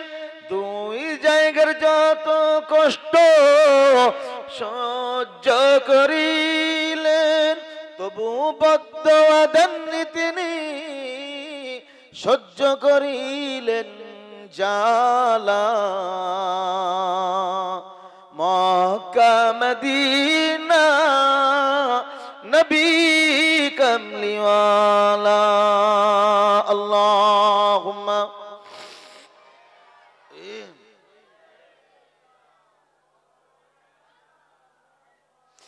ওয়ালা আলি সাইয়্যিদিনা। দানা কতটা বাপ অজমনি আছে তো নাকি? আরে যেদিক যাই না কেন, যত রাত জাগি না কেন, হুশ ঠিক আছে বাপ। দানা কতটা? 950 দানা। বাকি কতটা দানা রয়ে গেল? 50টা দানা। আমার আব্বা জানেরা 50টা দানা। রাসূলুল্লাহ বললেন, সাহাবারা ও আমার সাহাবায়ে কেরামেরা, আমি তোমাদের নবী জনাবে মুহাম্মদ রাসূলুল্লাহ সাল্লাল্লাহু আলাইহি ওয়াসাল্লাম, আমার কাছে কিছু দানা আছে। রাসূলুল্লাহ দানাগুলো বার করলেন। সেই দানাগুলো গুনে দেখা হলো 50টা দানা। কটা দানা? ইহুদি কটা দানা লাগাতে বলেছিল? 1000 দানা। আল্লাহ পাক 1000 দানা পূর্ণ করে দিলেন। নবী বললেন, সাহাবারা ও আমার সাহাবায়ে কেরামেরা, চোখ বন্ধ করো। যত সময় চোখ খুলতে না বলবো তত সময় যেন চোখ খুলবে না। ও সাহাবী ওমর, যে চাকুটা আনতে বলেছিলাম, আমি তোমার নবী একটা চাকু আনতে বলেছিলাম, সাহাবী ওমর চাকুটা আমাকে দাও। ওমর রাদিয়াল্লাহু তাআলা চাকুটা রাসূলুল্লাহর হাতে দিলেন। নবী মুহাম্মদ রাসূলুল্লাহ সাল্লাল্লাহু আলাইহি ওয়াসাল্লাম সাহাবীদের নিয়ে বললেন, সাহাবারা চোখ বন্ধ করো, চলো চলো, আমি তোমাদের নবী রাসূলুল্লাহ লাইন কে লাইন, লাইন কে লাইন এই দানা বসিয়ে যাব, এই দানা বসিয়ে যাব। চোখ বন্ধ করে করে রাসূলুল্লাহ সাহাবায়ে কেরামদের নিয়ে ওই চাকু দিয়ে খোঁচা হলো আর দানা বসানো হলো। দানা বসাতে বসাতে বসাতে বসাতে দানা শেষ। রাসূলুল্লাহ বললেন, সাহাবারা চোখ খোলো।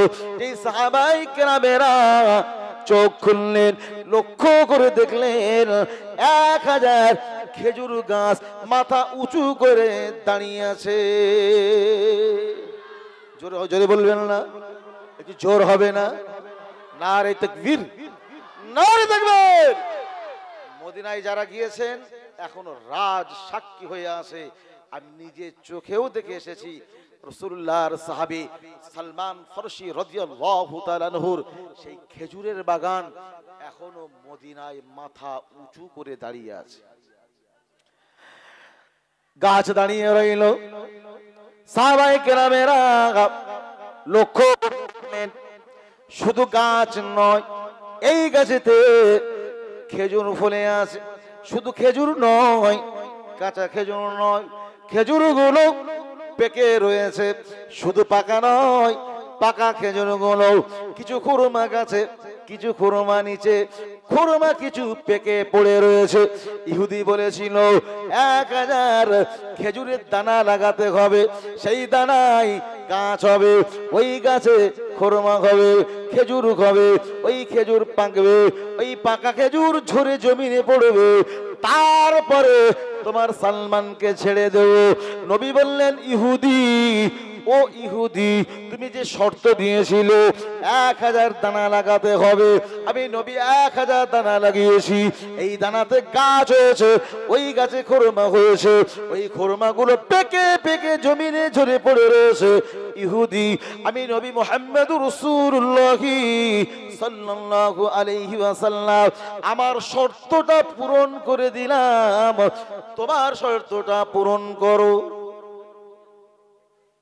আমাকে বলেছিল 1000 দানা লাগাতে, গাছ হতে, খোরমা হতে, পাকবে, ঝরবে, খাবে, হয়েছে, এবার সালমানকে ছাড়ো। তুমি তো বলেছিল হলেই সালমান ছাড়া পাবে।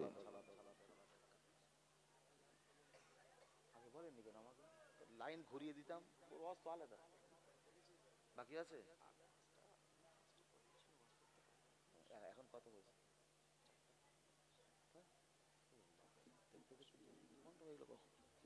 কি আপনার কষ্ট পাচ্ছেন নাকি? ছেড়ে দেবো, দোয়া করে দিই নাকি? চলবে কত সময়? 7টা পর্যন্ত থাকবেন তো? সবাই থাকবেন তো? আলহামদুলিল্লাহ, আপনাদেরকে রেখে আমি বিদায় হব, আপনারা থাকবেন। আমি যদি থাকি বলে এই হুজুর খেতে দেবে কেরা, দেখলে এখন হুজুরকে ভয় লাগে। রাগ করছেন নাকি?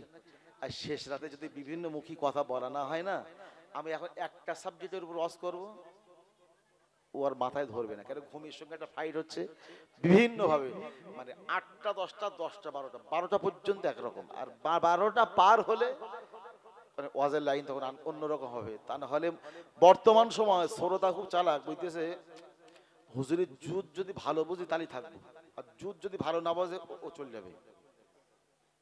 ঠিক বলছি না ভুল বলছি? ওর জুত মতন না হলে বসবেই না তো।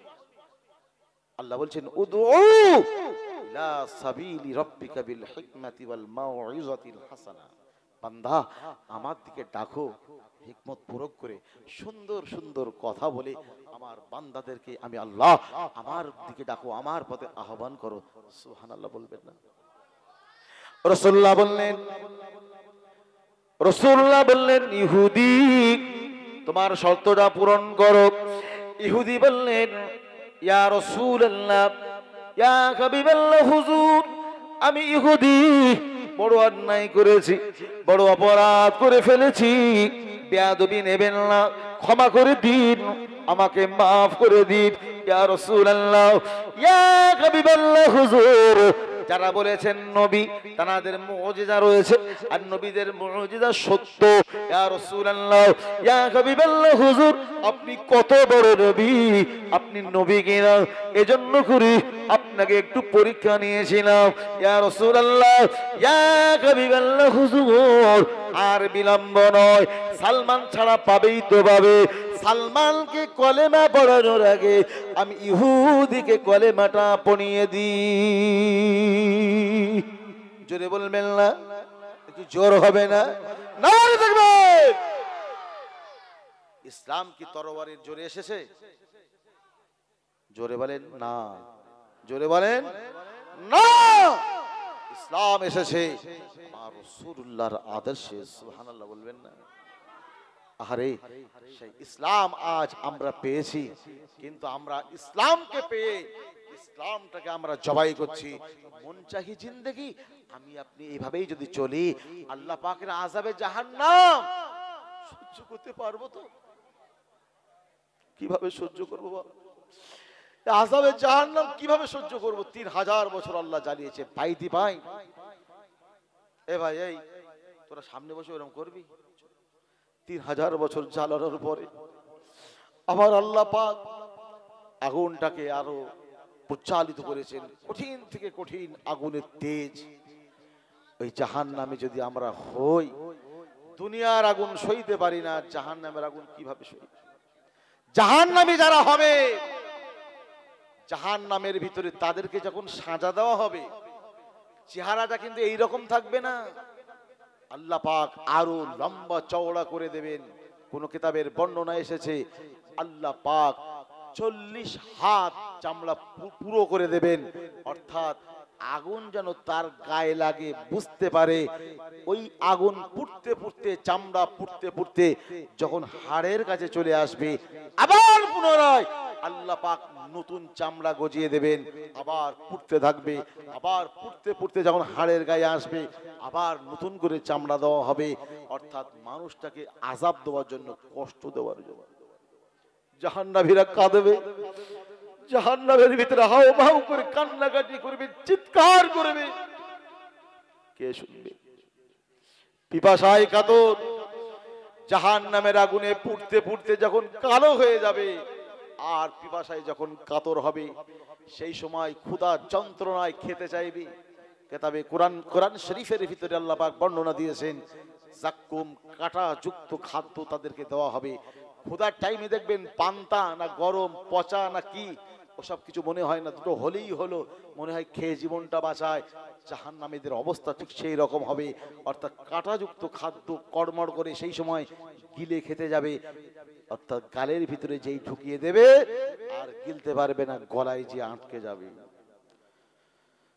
আবার আব্বা জানেরা জাহান্নামের ভিতর জাহান্নামী বান্দাদের যখন এই গলায় যাক্কুম কাঁটাযুক্ত খাদ্য যখন আটকে যাবে, পানি পানি পানি করবে, পিপাসায় কাতর হবে, কে পানি দেবে? জাহান্নামী এই বান্দা বান্দীদের জন্য জাহান্নামের ভিতরে যারা পুড়ে পুড়ে পুড়ে পুড়ে যাদের রক্ত এবং পুষ গলিত রক্ত, আল্লাহ পাকের ফেরেশতারা ওই জাহান্নামী বান্দা বান্দীদের গলিত এমন করে পুজ এবং রক্তগুলো জমা করে নিয়ে পিপাসায় খেতে দেওয়া হবে। পিপাসায় পানির কাতরে ওই গরম উত্তপ্ত রক্ত পুজগুলো পিপাসায় কাটা ছাড়ানোর জন্য যেই না খাবে, এমন উত্তপ্ত গরম পানি পান করানো হবে। খাওয়ার সঙ্গে সঙ্গে পেটের নাড়ি বুড়ে সব সিদ্ধ হয়ে পিছনে দাঁত নিয়ে বেরিয়ে যাবে, কাঁদবে, মরবে না। লা ইয়ামুতু ফিহা ওয়া লা ইয়াহইয়া। আমার আল্লাহ বলবেন না মরবে না বাঁচবি। আমার আল্লাহ পাক জান্নাতি যারা হবে জান্নাতে ঢুকাবে, জাহান্নামী যারা হবে জাহান্নামে ঢুকিয়ে দেবে। আল্লাহ পাক জান্নাত জাহান্নামের মাঝখানে আল্লাহ পাক মউতটাকে জবাহ করে দেবে, আর মৃত্যু হবে না, হবে না, যত পড়ো না কেন মউত তোমার হবে না। দুনিয়ায় কষ্ট পাচ্ছ, কেউ কাটছে, কাটতে কাটতে যদি মেরে দেয় একে কপে শেষ, ও আর কথা বুঝতে পারবে না, ও আর কিছুই বুঝতে পারবে না যে কি হচ্ছে, আমার উপরে কি স্টিমরোলার চলছে, কিছুই বুঝতে পারবে না। মারতে মারতে অনেক সময় দেখবে মানুষ সেন্স হারিয়ে যায়, বেহুশ হয়ে যায়। এমন একটা যখন অবস্থা হবে তাকে পুনরায় মারলে কিন্তু আর তার বুঝে আসে না। আজ জাহান্নামী যারা হবে এমনটা তাদের আর হবে না যে মারতে মারতে মারতে মারতে মরে গেল, হয়ে গেল না, সে তো আর মরবে না, মরবে না। ওই জাহান্নামী বান্দারা এত এত কান্না কাঁদবে, ইয়া মালিক ইয়া মালিক। জাহান্নামী ফেরেশতা মালিককে ডাকবে, মালিক ফেরেশতা ডাক শুনতে পাবে না, ডাকবে। একটা বছর 1000 বছর পেরিয়ে যাবে, জাহান্নামীরা কাঁদবে আর ডাকবে, এত কান্না কাঁদবে, চিৎকার করে করে ডাকবে, মালিক ও আল্লাহর ফেরেশতা মালিক, আমার আল্লাহকে বলো আল্লাহ পাক যেন আমাদের শেষ করে দেয়, আমরা সইতে পারি না, সহ্য করতে পারি না জাহান্নামের আযাব, জাহান্নামের গজব।